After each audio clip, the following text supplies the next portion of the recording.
Strictly Come Dancing judge Craig Revel Horwood has written his first novel. You can hear more about that after 8:20 this morning. But of course, I had to ask him about the return of this programme. More than excited. Number one, all my work has gone this year, so this is the first job I've had, which I'm thank the BBC for.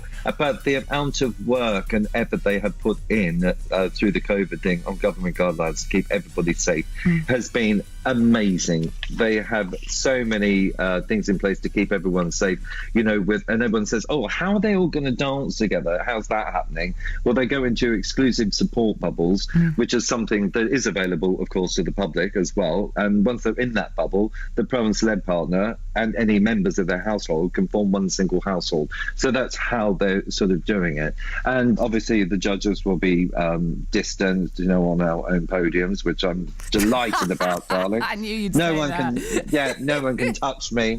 No one can slap me with paddles. It's going to be really good fun. And it's just exciting to get some sort of norm back in to our lives, and to have some entertainment on the Saturday night that is great, vibrant, and amazing. We need Strictly more than ever.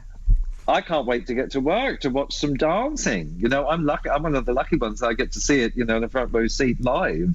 So that's going to be fantastic. And I think, people at home are going to enjoy it too, because the BBC, of course, have been pushed into creative corners because you can't do this, you can't do that. So they've had to really reevaluate the entire process and format to bring it to the public. And I think the public are going to absolutely fall in love with it once again. It was so good to talk to him yesterday. There's lots more to come from him. We're going to Craig Revel Horwood now, Strictly Come Dancing judge, who's written his first novel. It's out now. Dancers and Dreams on Diamond Street tells the story of a group of people who each rent a room in the same townhouse.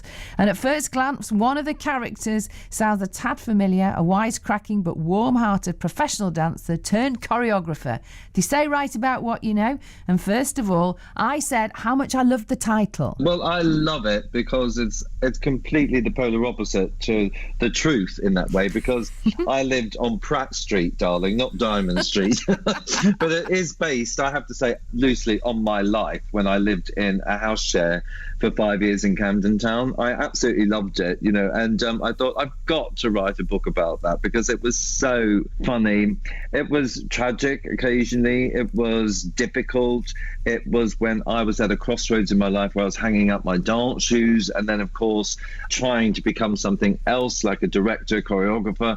It's always, you lose something of yourself when you think, oh, I've got to give up dance, and what can I do? And, of course, living with all of these other people, because I couldn't afford to not live with other people at the time, and was a challenge. And, as much as it was fun and there were loads of mad parties, which go on, obviously, in the book, and just all the relationships that you build and the friendship that you actually get from this, and they formed a family for me, and I had to write about it. So I put a new, I've given myself a name, obviously, Danny, who is in the book, and he's pretty much me. He's a professional dancer, isn't he? Yes, we thought so. Professional dancer, yes, turning into a choreographer. So it was sort of, I think, write about what you know, and it was one of those, really. And it's a lot of the stories I couldn't fit into my autobiography. I thought, right, I'm going to turn them into fiction, and lockdown was the perfect place to do that. Absolutely. Now, what kind of a housemate were you, Craig Revel Horwood?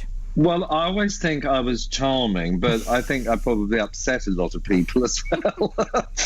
I was very opinionated even back then. I always had my way of doing things, like all of us did. We're all very strong characters, and that's what made the book exciting to write, because of all these powerful characters. And everyone was in there for a different reason, but ultimately trying to attain the same goal, success, getting to know yourself and where you are going to be living in life. It's one of those delicate situations. If you get into the wrong people or the wrong people in the house, it can be detrimental to your life, and that does happen. So everyone was at a crossroads in their lives, wanting something, wanting to be loved, also wanting a family away from their families, and also trying to figure out who they are. And that was the best thing to do. And I totally loved it. I'm still remain friends with all of the people that I was living with, back then. But I used that time for 5 years to really arrange my life in such a way that I could save and then move out after 5 years and buy my very first house. So that happened. Obviously that doesn't happen in the book. The book is going from 1994 it's a year in the life of, if you like. But it does leave, the questions open at the end, because even I'm thinking now, I wonder what happens to Danny, in the end. So it's sort of it finishes, but then it keeps he lived happily. He lived happily ever after. I'm listening to you talk about it, and do you know what's popping into my head? And I'm sure you must have read Tales from the City, Armistead Mopan. Yeah, one of my favourites. Yeah, mine too. But it's a similar idea, is it? It's completely like that, except it's not obviously set in San Francisco. It's set in Camden Town, and of course the Brits are completely different to the Americans in all of those different ways. I think the Brits are a little bit harsher. I think they're sort of more down to earth.